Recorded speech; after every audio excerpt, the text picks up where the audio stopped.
Assalamualaikum Mem, selamat pagi guru bahasa Inggris yang kami hormati.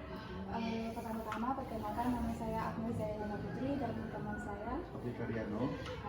Pada kesempatan ini izinkan kami mengucapkan terima kasih atas kesediaan dan kesempatan yang memberikan serta berkenan untuk menjadi bagian Collaborative Entrepreneurs Project Based Learning of Applied Linguistics by making good chapter of teacher overview perspective in teaching English of inclusion young learner in elementary school of Bengkulu. Pada kesempatan ini, mohon kiranya memberikan menjawab pertanyaan dan menyampaikan hal-hal yang ketahui dan pahami serta menceritakan pengalaman dan harian Mem sebelum maupun ini khususnya terkait dengan proses belajar mengajar bahasa Inggris anak inklusi di sekolah yang Mem mengabdi. Oke Mem, mohon maaf, pertama-tama boleh saya mengetahui nama lengkap Mem dan gelar Mem. Namanya Rini Octavia, jadi panggil Rini. Gelarnya sarjana pendidikan dari bahasa Inggris juga.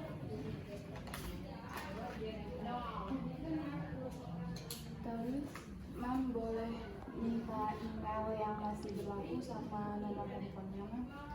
Boleh. Emailnya ya? Iya Mem. Rini Octavia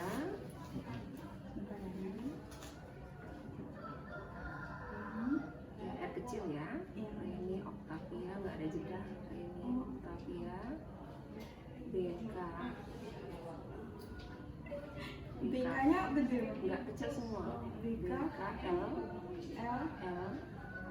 L I triple L. Oh, gitu ya Mem? Iya. L Cina. Cina.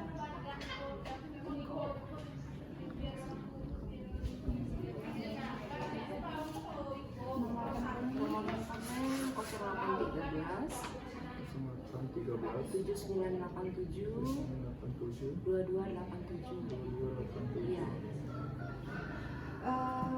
Saya pastikan di sini SDN 26 Kota Bengkulu kan ya? Iya. Mem, mohon maaf, bisa deskripsikan tentang sekolah seperti kayak riwayat, sudah berapa lama di sekolah ini, terus akreditasinya gitu. Iya. Kalau untuk berdirinya sekolah, memang kurang tahu ya, karena setelah masuk sini tahun 2004 ya masuk sini, SK-nya terbit 2005, terbentuk SD ini udah berdiri sekitar 12 rombel. Satu kelas itu 2 rombel ya. Kemudian luas lapangannya lumayan luas ya, sekitar berapa ya, 1000 per meter, nggak tahu juga ya. Karena ngajar sini sekitar udah 16 tahun. Ngajar dari awal itu ngajar bahasa Inggris, bidang studi bahasa Inggris. Setelah tahun 2009 bahasa Inggris udah mulai surut, jadi guru bahasa Inggris dimasukkan ke dalam guru kelas. Jadi kok bahasa Inggris di sekolah ini tuh udah nggak itu lagi ya? Nggak aktif lagi. Itu udah dari tahun 2000 berapa ya? 2009 tuh udah mulai. 2009. Tapi kan dulu tuh kan ada muatan lokal kan ya? Iya. Nah itu di sini tuh langsung hilang atau ke muatan lokal juga? Enggak, dia masuk ke dalam muatan lokal. Dia kan bahasa Inggris muatan lokal. Jadi bertahap, kelas 1, 2, 3 dulu yang dihilangkan. Kelas 3, 4, 5 masih tetap karena dia mau masuk ke SMP ya, jenjang SMP. Nah, tahun 2012 itu ditiadakan. Memang kita mau masuk 2013.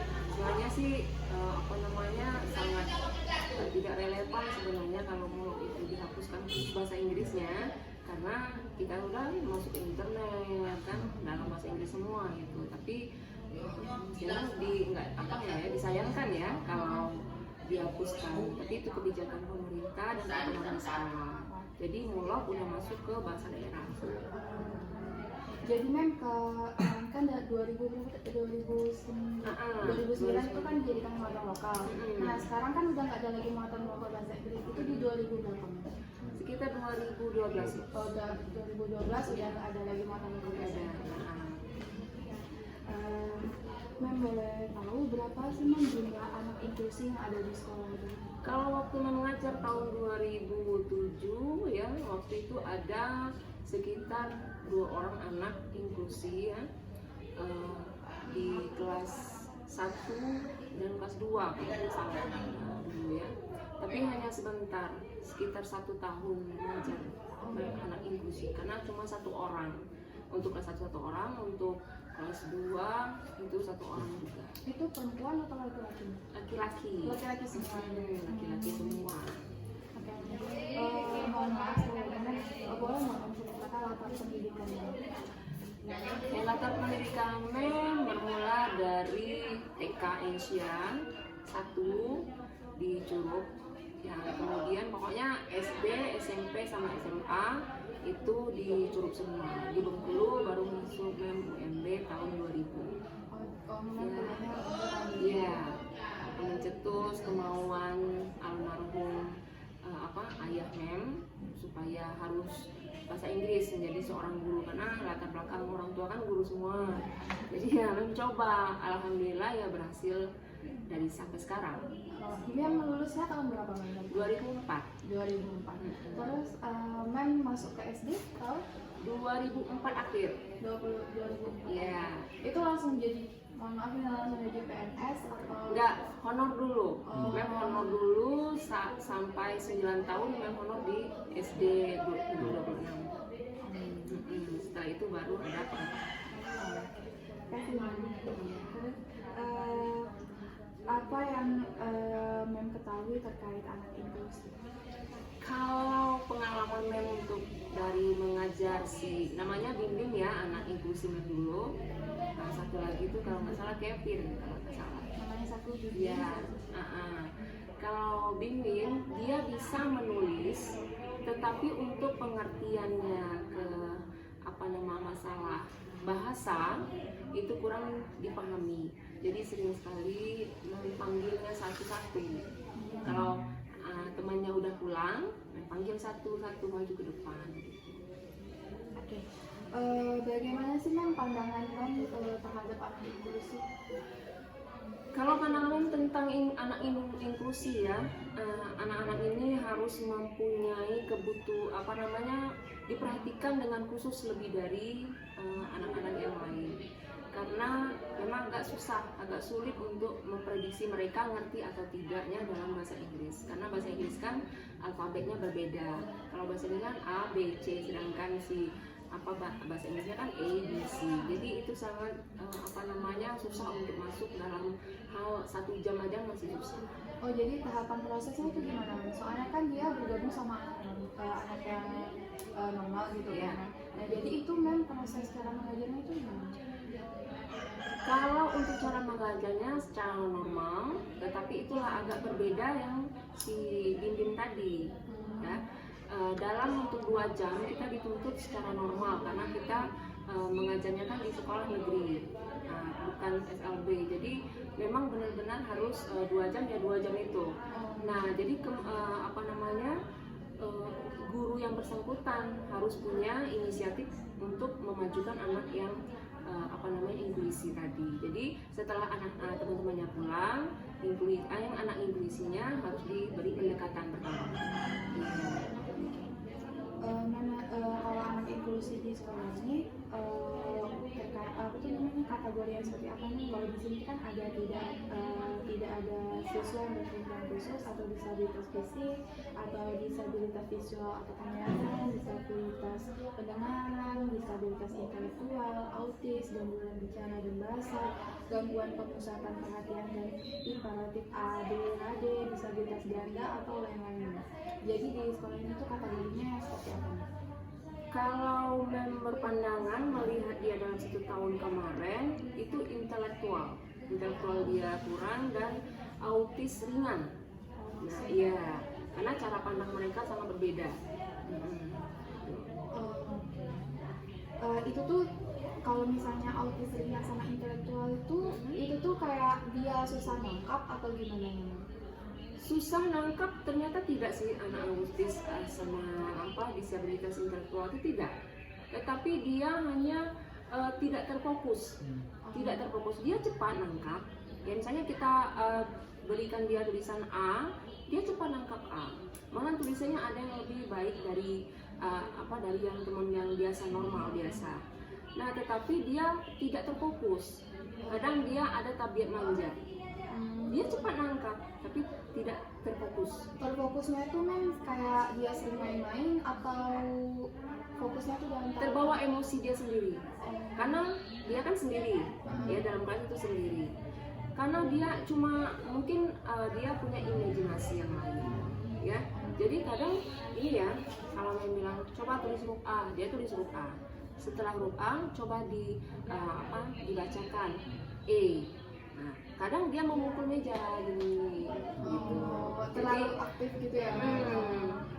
Tapi nggak terlalu berat, dia aktifnya nggak terlalu berat. Apa saja sih tantangan dan kesulitan untuk mengajar bahasa Inggris anak inklusif? Tantangannya cukup berat sih. Karena pertama kita harus menahan emosi, ya. Karena basic memang kan bukan untuk mengajar anak inklusi terfokus ke sana ya. Sedangkan memang cuma guru bahasa Inggris umum yang biasa saja. Jadi tantangannya pertama harus menahan emosi, yang kedua harus membujuk. Iya, membujuknya. Karena anak-anak inklusi ini harus pandai-pandai membujuk. Kalau tidak membujuk dia bisa melawan, dia bisa membantah, dia bisa menangis saat itu dan berteriak. Nah, gitu. Jadi harus ada pertama pendekatan, yang kedua membujuk, gitu. Pendekatan yang pakai untuk itu tuh gimana? Kesabaran. Oh, iya. Karena kalau kita cuma pendekatan langsung ke materi, dia nggak masuk ke otak mereka, tidak. Ya, dia nggak cepat tanggap. Ya, walaupun dia terfokus, tapi dia tidak mau, gitu.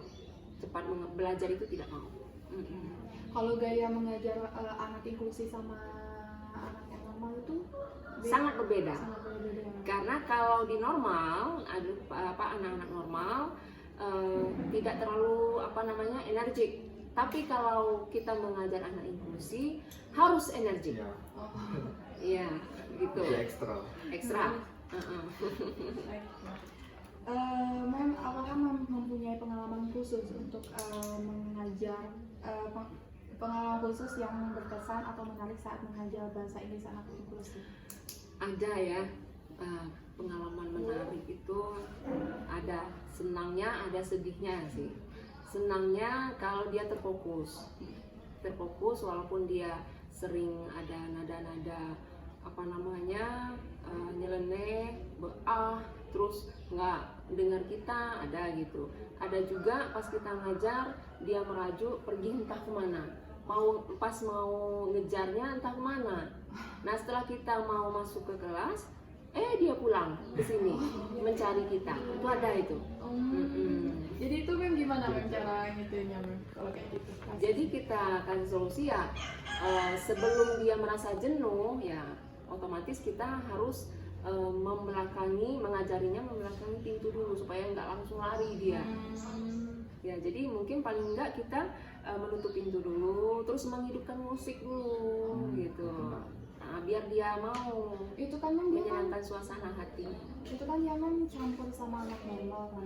Nah itu teman-temannya itu gimana? Sering ada juga ejekan ya, tapi untuk di awal saja. Karena alhamdulillah anak-anak usia 26 ini, khususnya teman-teman yang tidak inklusi yang ini, dia mengerti akan temannya si A ini berkebutuhan khusus gitu. Mengerti. Kalau di awal ya memang nggak ngerti. Setelah kita kasih pengertian dan kita kasih ada sedikit ilmu pengetahuan mengenai temannya, berarti dia mengerti.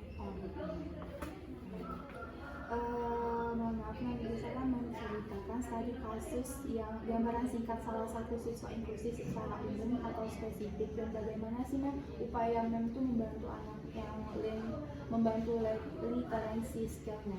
Kan di sini literasi skillnya itu kan ada kayak listening, reading, speaking, writing gitu kan.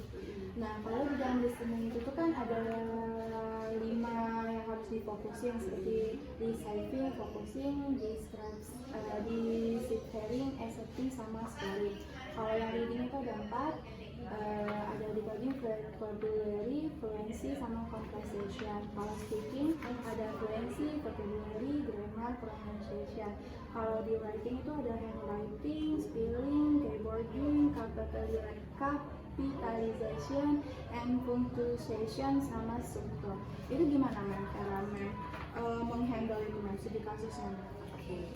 Ini kasusnya yang real aja nyata ya. Kalau untuk bahasa Inggris itu kan ada 4 skill ya, writing, reading, listening, sama apa tadi? Sama Speaking ya. Kalau untuk khusus untuk elementary school atau sekolah dasar itu biasanya hanya mematok pada writing sama reading saja. Tapi kalau untuk conversation mereka hanya tahu yes or no. Tapi untuk mengucapkan vowel vocabulary-nya dia hanya tahu father, mother gitu atau family. Tapi untuk yang conversational hi, good morning, untuk bagian anak inklusi itu sangat susah. Karena dia mengucapkan saja ada kata-kata lidahnya agak pendek. Nah, kemudian dia semaunya saja. Terkadang dia vocabnya good, tetapi dia memplesetkan. Nah, kayak menerangkan door sama book. Nah, kan DOOR, sedangkan booknya itu BOOK. Ada dia protes. Sambil nangis walaupun dia ingusan, dia protes, ini door, ini book, dia bilang kayak gitu. Jadi memang agak susah, memang tantangan untuk anak inklusi memang agak susah. Jadi memfokuskan untuk dua kategori untuk skillnya, untuk writing sama readingnya saja. Ya, untuk listening sama speaking itu memang agak susah, agak berat. Karena kalau sudah kita masuk speaking itu kan conversationnya ya susah. Bagaimana sih Mem strategi yang menggunakan untuk mengajar anak inklusi saat mengajar literasi skill yang utama itu listening? Kalau listening itu hanya 1 kali atau 2 kali untuk mengajak sing song dulu, bernyanyi dulu. Ya bernyanyi misalnya A B C D E F G. Nah itu udah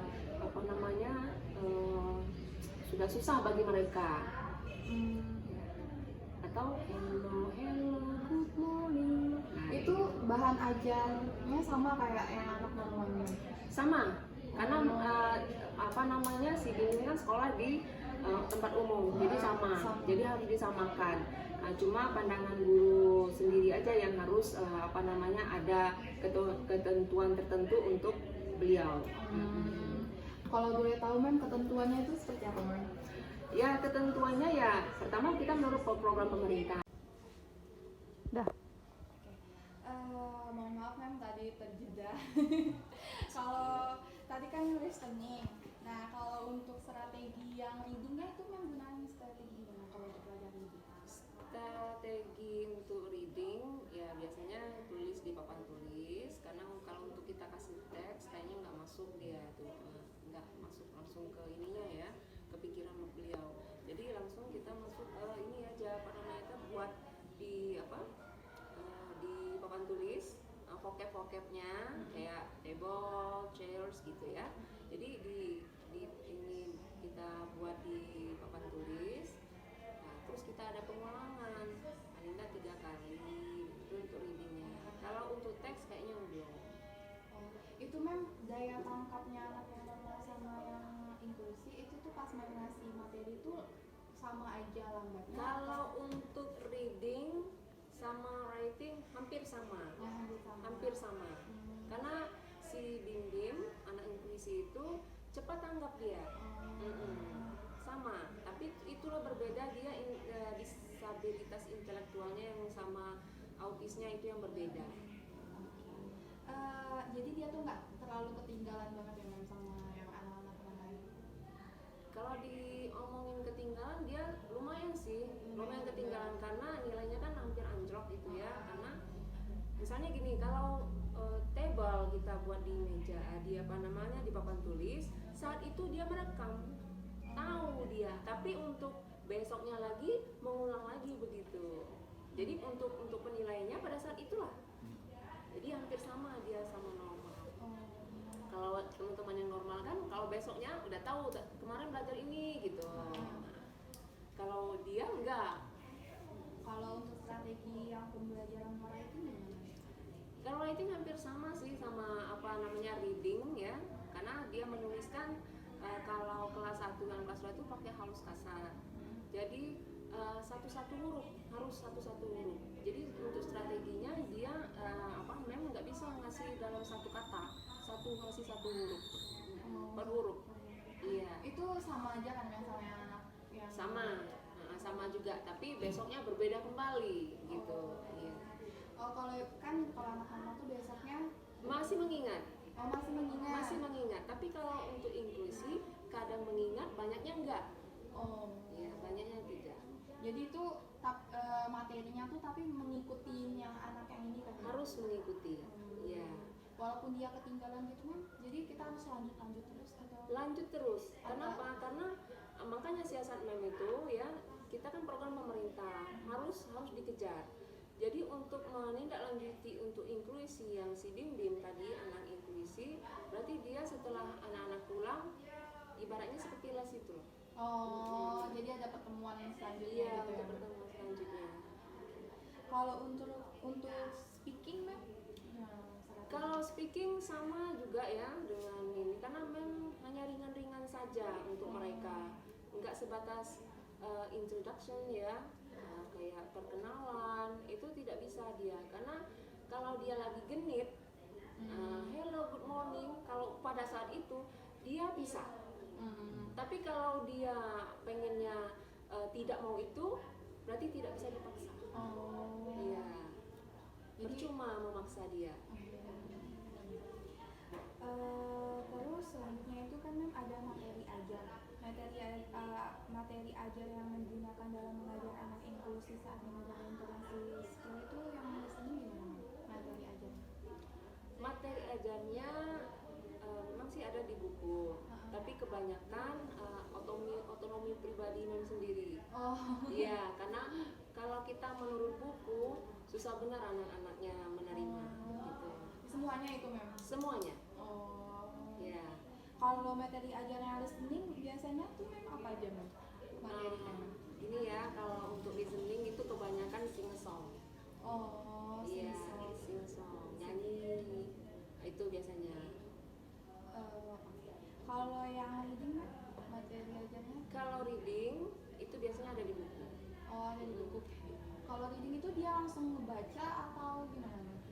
Langsung baca, tetapi menurut gurunya gitu, memang baca dia mengikuti.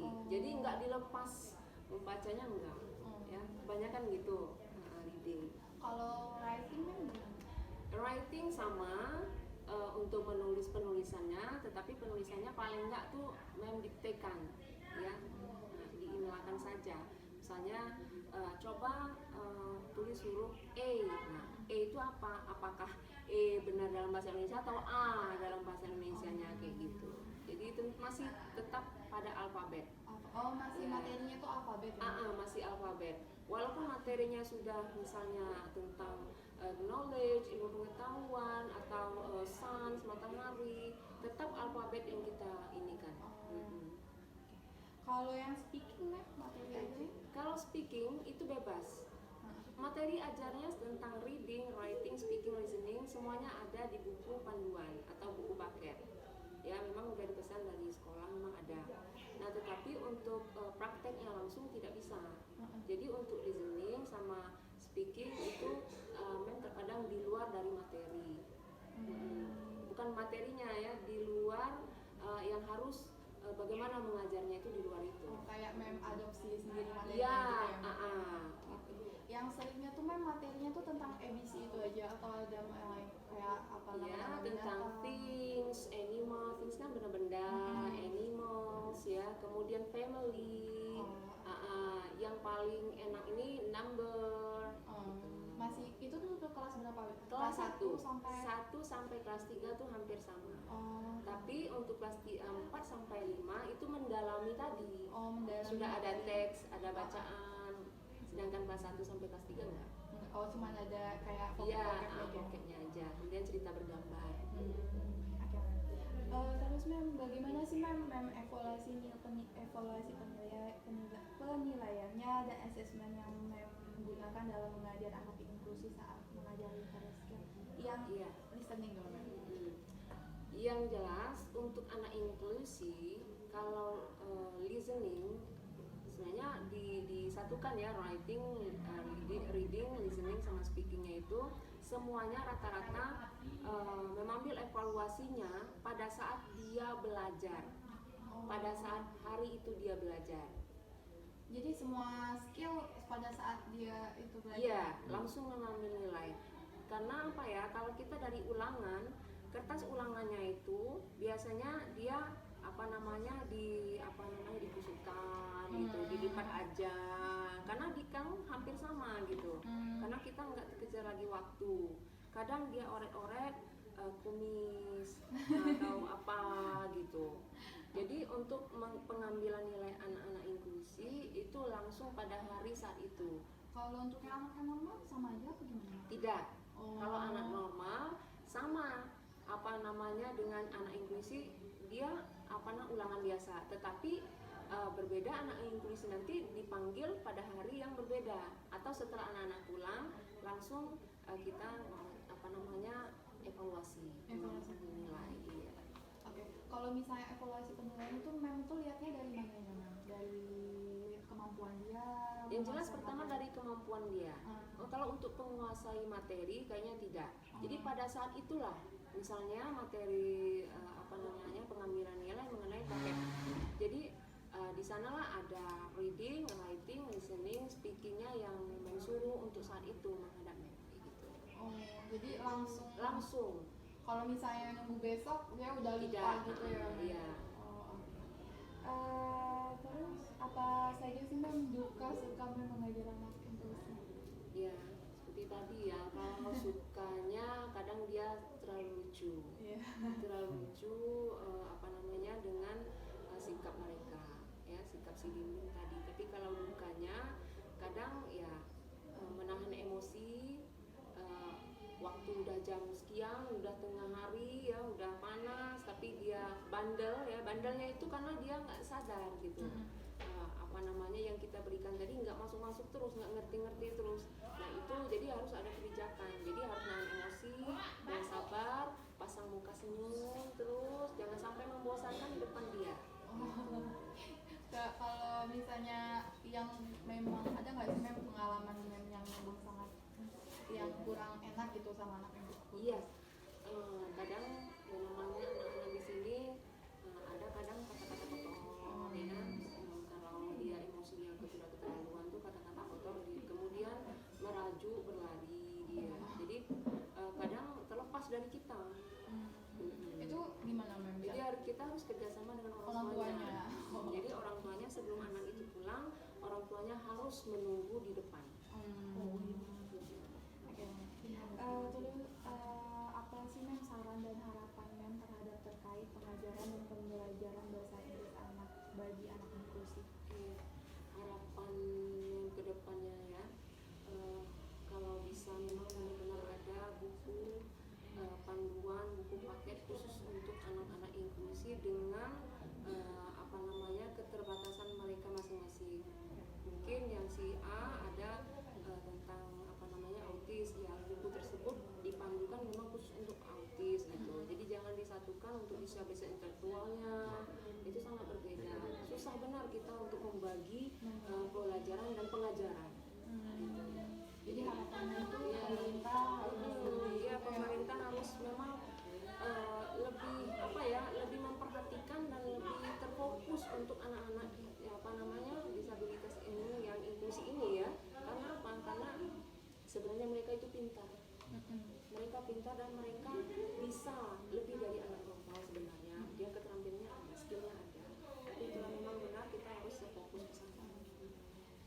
buku panduannya itu ya mem yang bermasalah di kalau misalnya untuk belajar inklusif? Kalau untuk guru khusus untuk guru SLB mungkin dia ini ya apa namanya sudah berpendidikan ke sana ya, ahli dalam bidang inklusi ini. Tapi kalau mungkin bagi yang baru mengenal anak inklusi memang agak keteteran ke sana, susah mengabdi mengajar anak-anak inklusi. Jadi memang harus ada buku panduan dan buku paket tertentu gitu. Oke mem, terima kasih atas waktu yang memberikan kepada kami dan membantu kami dalam menyelesaikan buku chapter tentang pengalaman guru mengajar anak inklusi. Mohon maaf mem apabila ada kata-kata kami atau